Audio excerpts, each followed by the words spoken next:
ನನ್ನ ಹೆಸರು ಮಹಾದೇವ. ನಮ್ಮದು ಕೃಷ್ಣಗಿರಿ ಡಿಸ್ಟಿಕ್ಕು, ಡೆಂಕನಿಕೋಟೆ, ತಮಿಳ್ನಾಡು. ನಾನು ಮೊದಲಿಗೆ 2004 ತಿರುಪತಿಗೆ ಹೋಗಿದ್ದೆ. ಅಲ್ಲಿ ಮಹಾತಿಯಲ್ಲಿ ಧ್ಯಾನ ಕ್ಲಾಸ್ ನಡೀತಾ ಇತ್ತು. ಆವಾಗ ಪರಿಚಯ ಆಯಿತು ನನಗೆ ಅನಾಪಾನಸತಿ ಧ್ಯಾನ. ಆವಾಗ ಒಂದು 2 ದಿವಸ ಅಲ್ಲೇ ಧ್ಯಾನ ಮಾಡಿ, ಮತ್ತು ಅವರು ನಮಗೆ ಒಂದು ಬುಕ್ ಕೊಟ್ಟರು, ತುಳಸಿದಳಂ ಅಂತ ಹೇಳ್ಬಿಟ್ಟು. ಆ ತುಳಸಿದಳಂ ಓದ್ಕೊಂಡು ಮತ್ತು ಧ್ಯಾನ ಮಾಡ್ತಾ ಏನಾಗ್ತಂತೆ ನನ್ನ ಅನುಭವ. ನಾನು ಧ್ಯಾನ ಬರೋಕ್ಕೆ ಮುಂಚೆ ಯಾವಾಗಲೂ ಅಳ್ತಾಯಿದ್ದೆ. ಯಾರನ್ನ ಮಾತಾಡಿಸ್ಬಿಟ್ರೆ ಕಣ್ಣಲ್ಲಿ ನೀರು ಹೋಗ್ತಾನೇ ಇರೋದು. ಒಂದು 6 ತಿಂಗಳಾದಮೇಲೆ ಆಟೋಮೆಟಿಕ್ಕಾಗಿ ಆ ಫೀಲಿಂಗೇ ಹೋಯ್ತು. ಅಳೋದೇ ನಿಂತೋಯ್ತು. ಆಮೇಲೆ ನನಗೆ ಅನಿಸ್ತು, ಧ್ಯಾನಕ್ಕೆ ಬರೋಕ್ಕೆ ಮುಂಚೆ ನಾವೇನು ಮಾಡಬೇಕೋ ಚಿಕ್ಕಪಟ್ಟ ಯೋಚನೆ ಮಾಡ್ತಾಯಿರ್ತೀರಿ. ಕರೆಕ್ಟು ದಾರಿ, ನಮ್ಮ ಕ್ವಾಲಿಟಿ ಏನೋ, ನಮ್ಮ ಕೆಲಸ ಏನು ಗೊತ್ತಾಗಲ್ಲ. ಆದರೆ ಧ್ಯಾನಕ್ಕೆ ಬಂದಾಗ ನಾವೇನು ಮಾಡಬೇಕು, ಹೆಂಗೆ ಬದುಕಬೇಕಂತ ಕರೆಕ್ಟಾಗಿ ಅರ್ಥಾಗುತ್ತೆ. ಯಾಕಂದರೆ ಶ್ವಾಸನೇ ಗುರು ಅಂತ ಹೇಳಿದ್ದಾರೆ ಬ್ರಹ್ಮರ್ಷಿ ಪಿತಾಮಹ. ನಮ್ಮ ಶ್ವಾಸದ ಜೊತೆಯಲ್ಲಿ ಸೇರಿದ್ರೆ ಆ ಶ್ವಾಸನೇ ಗುರುವಾಗಿ ನಮ್ಮ ಥರ ಏನೋ, ನಾವು ಏನು ಮಾಡಬೇಕೋ ಏನು ಮಾಡಿಬಿಡ್ದೋ ಅದು ಸರಿಯಾಗಿ ಉಪದೇಶ ಮಾಡ್ತದೆ ಅಂತ ನನ್ನ ಅನುಭವ ಚೆನ್ನಾಗಿ ಅರ್ಥ ಆಗಿದೆ. ಯಾಕಂದರೆ ಧ್ಯಾನ ಮಾಡೋಕ್ಕೆ ಮುಂಚೆ ಇಕ್ಕಟ್ಲು, ಧ್ಯಾನ ಮಾಡಿದ್ರೆ ಚಪ್ಪಟ್ಲು ಅಂತಾರೆ. ಅದೇ ಮಾದರಿ ಧ್ಯಾನ ಮಾಡೋಕ್ಕೆ ಮುಂಚೆ ಗುಡ್ಡೆದ್ದು ಪಯಣ ಅಂತ ಬ್ರಹ್ಮರ್ಷಿ ಪಿತಾಮಹ ಪದೇ ಹೇಳ್ತಾ ಇರ್ತಾರೆ.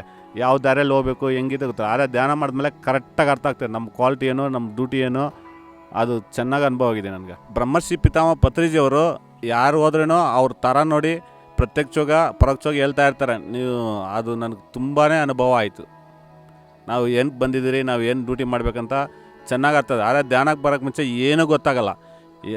ಏನು ಮಾತಾಡಬೇಕು, ಏನು ನೋಡಬೇಕು, ಏನು ಆಲೋಚನೆ ಮಾಡಬೇಕು, ಯಾವುದೂ ಗೊತ್ತಾಗಲ್ಲ. ಆದರೆ ಧ್ಯಾನಕ್ಕೆ ಬಂದಮೇಲೆ ಪರ್ಫೆಕ್ಟಾಗಿ ನಮ್ಮ ಸ್ಥಿತಿ ಅರ್ಥ ಆಯ್ತು ಅಂತ ನನಗೆ ಚೆನ್ನಾಗಿ ಅರ್ಥ ಆಯಿತು. ಆಮೇಲೆ ಧ್ಯಾನಕ್ಕೆ ಬರೋಕ್ಕೆ ಮುಂಚೆ ನಾನು ಪ್ರತಿ ದಿವಸನೂ ಮಾಂಸನೇ ತಿಂತಾಯಿದ್ದೆ. ತುಂಬ ನನ್ನ ಹೆಲ್ತ್ಗೆ ಸೆಟ್ಟಾಗೇ ಇಲ್ಲ ಅದು. ಆ ಮಾಂಸಾಹಾರ ಅನ್ನೋದು ಸಿಕ್ಕಾಪಟ್ಟೆನೇ ಟೆನ್ಷನ್ನು ಏನೇನೋ ಇತ್ತು. ಆದರೆ ಶಾಕಾಹಾರ ಆದಮೇಲೆ ಆರೋಗ್ಯ ಚೆನ್ನಾಗಿರುತ್ತೆ. ಶಾಕಾಹಾರ ಅನ್ನೋದು ಪಿರಮಿಡ್ ಸೊಸೈಟಿಗೆ ಶಾಕಾಹಾರನೇ ಇಷ್ಟೊಂದು ದೊಡ್ಡ ವಿಜಯ ತಂದುಕೊಟ್ಟದಂತ ನನ್ನ ಅನುಭವ, ದೊಡ್ಡ ಫಲ ಕೊಟ್ಟಿದೆ ಅಂತ ನನಗೆ ಚೆನ್ನಾಗಿ ಅರ್ಥ ಆಗ್ತಾಯಿದೆ. ನಾವು ಫಸ್ಟು ಪಿರಮಿಡ್ ವ್ಯಾಲಿಗೆ 2004 ತಿರುಪತಿಯಲ್ಲಿ ಆದಾಗ ಇಲ್ಲೇ ಬಂದಿದ್ದು ಪಿರಮಿಡ್ ವ್ಯಾಲಿಗೆ. ಅಲ್ಲಿ ಅವ್ರು ಹೇಳಿದ್ರು, ನೀವು ಅಲ್ಲಿ ನಿಮ್ಗೆ ಅಲ್ಲೇ ಹತ್ರ ಇದೆ, ನೀವು ಅಲ್ಲೇ ಹೋಗಿ ಅಂತ. ಆದರೆ ವ್ಯಾಲಿಗೆ ಬಂದು ತುಂಬಾ ಎಕ್ಸ್ಪೀರಿಯೆನ್ಸ್ ಆಯ್ತು ನನಗೆ. ಒಂದು ಸ್ವಲ್ಪ ದಿನ ಧ್ಯಾನ ಮಾಡೋವಾಗ ನಮಗೆ ಗೊತ್ತಾಗ್ತದೆ. ಆ ಆನಂದ ನಾವು ಹೇಳ್ಕೊಳಕ್ಕಾಗಲ್ಲ, ಅಷ್ಟೊಂದು ಚೆನ್ನಾಗಿ ಎಕ್ಸ್ಪೀರಿಯೆನ್ಸ್ ಆಗ್ತದೆ. ಆದರೆ ಧ್ಯಾನ ಮಾಡಿದ್ರೇ ಗೊತ್ತಾಗ್ತದಲ್ಲ. ಸರಿ, ಎಲ್ಲರೂ ಧ್ಯಾನ ಮಾಡಿ, ಶಾಕಾಹಾರಿಗಳಾಗ್ರಿ. PMS ಕನ್ನಡ ಚಾನಲ್ ಪತ್ರಿಜಿಯವ್ರು ಹೇಳಿದಾರೆ, ಪ್ರತಿ ಕ್ಷಣ ಸತ್ಯ ದರ್ಶನ ಅಂತಾರೆ. ನಾನು ಯಾವಾಗ ಟೆನ್ಷನ್ ಆಗ್ತದೋ ಮಾಡಿದಾಗಲ್ಲ ಆ PMS ಆನ್ ಮಾಡೋ ತನಕ ಹಂಗೆ ಅವೇರ್ ಆಗ್ತದೆ. ಅದು ಕೂಡ ಚೆನ್ನಾಗಿ ಅನುಭವ ಆಗಿದೆ. ಆ ಟೈಟ್ಲ್ಗೆ ಅದು ಚೆನ್ನಾಗಿದೆ. ಮತ್ತು ಧ್ಯಾನ ಅಂದರೆ ಶ್ವಾಸ ಮೇಲೆ ಧ್ಯಾಸ ಅಂದಿದ್ದು ಅದು ಕೂಡ ಅನುಭವ. ಯಾಕಂದರೆ ಶ್ವಾಸ ಮೇಲೆ ಧ್ಯಾಸ ಮಾಡೋಗಂಟ ನಮ್ಮ ಥರ ಏನೋ, ನಾವು ಏನು ಮಾಡಬೇಕೋ ಅದು ಗೊತ್ತಾಗಲ್ಲ. ಧ್ಯಾನ ಮಾಡ್ರೇ ನಮ್ಮ ಕ್ವಾಲಿಟಿ ಏನೋ, ನಮ್ಮ ರೀತಿ ಏನೋ ಚೆನ್ನಾಗಿ ಅರ್ಥ ಆತಂತ. ಈ ಎರಡೂ ಚೆನ್ನಾಗಿ ಅರ್ಥ ಆಗಿದೆ ನಾನು ಧ್ಯಾನ ಮಾಡಿ. ಪ್ರತಿಯೊಬ್ಬರು ಪಿರಮಿಡ್ ಮೆಡಿಟೇಷನ್ ಚಾನಲ್ ನೋಡಿ ನಿಮ್ಮ ಅನುಭವಗಳನ್ನ ಪ್ರತಿಯೊಬ್ಬರಿಗೆ ಹೇಳಿ. ಯಾಕಂದರೆ ಧ್ಯಾನ ಮಾಡಿಲ್ಲ ಅಂದರೆ ಪತ್ರಿ ಸರ್ ಹೇಳ್ತಾರೆ, ಧ್ಯಾನ ಮಾಡೋಕ್ಕೆ ಮುಂಚೆ ಲೈಫೆಲ್ಲ ಇಕ್ಕಟ್ಲೆ, ಧ್ಯಾನ ಮಾಡಿದ ತಕ್ಷಣ ಚಪ್ಪಟ್ಲಾಗೋದು. ಯಾಕಂದರೆ ಶ್ವಾಸ ಮೇಲೆ ನಮ್ಮ ಶ್ವಾಸನೇ ಗುರು ಹೇಳಿದ್ದಾರೆ. ನಾವು ಎಲ್ಲಿ ಹೋಗಂಗಿಲ್ಲ. ನಮ್ಮ ಗುರು ನಮ್ಮೊಳಗೆ ಶ್ವಾಸಕ್ಕೆ ತಿಳಿಯೋದು. ನಾವು ಕರೆಕ್ಟಾಗಿ ಅದು ಧ್ಯಾಸ ಮಾಡಿದ್ರೆ ನಮ್ಮ ಥರ ಏನೋ, ನಾವೇನು ಅಂತ ಆವಾಗೇ ಗೊತ್ತಾಗೋದು. ಅದಕ್ಕೆ ಮುಂಚೆ ಜೀವನ ಮಾಡೋದೆಲ್ಲ ವೇಸ್ಟು. ಅದು ನನಗೆ ಚೆನ್ನಾಗೇ ಗೊತ್ತು. ಶ್ವಾಸ ಮೇಲೆ ಧ್ಯಾಸ ಮಾಡಿದ್ರೇ ಪ್ರತಿಯೊಬ್ಬರಿಗೂ ಜೀವನನೇ ಅರ್ಥ ಆಗ್ತದೆ. ಯಾಕಂದರೆ ಆ ಗುರುಗೆ ತಿಳಿಯೋದು ನಮ್ಮ ಥರ ಏನಂತ. ಆವಾಗ ನಮ್ಗೆ ಕನೆಕ್ಟ್ ಆದಾಗೆ ಹೇಳ್ತದೆ, ನೀನು ಹಿಂಗೆ ಹೋಗ್ಬೇಕಂತ. ಅದಕ್ಕೆ ಮುಂಚೆ ಜೀವನ ನನಗಂತೂ ತುಂಬಾ ಇಷ್ಟ ಆಗಿಲ್ಲ. ಧ್ಯಾನ ಮಾಡೋ ಮೇಲೆ, ಶ್ವಾಸ ಮೇಲೆ ಧ್ಯಾಸ ಮಾಡೋದಾಗೆ ಪ್ರತಿಯೊಬ್ಬರು ಜೀವನನೂ ಬದಲಾಗೋದಂತ ನನ್ನ ಅನುಭವಪೂರ್ವಕ ಚೆನ್ನಾಗಿ ಅನುಭವ ಆಗಿದೆ. ಅದಕ್ಕೆ ಮುಂಚೆ ಗೊತ್ತಾಗಲ್ಲ. ಯಾಕಂದರೆ ನಾವು ಆ ಶ್ವಾಸ ಅನ್ನೋ ಗುರು ಹತ್ರ ಸೇರಿದಾಗೆ ನಮ್ಗೆ ಗೊತ್ತಾಗ್ತದೆ ನನ್ನ ಥರ ಏನು ಅಂತ.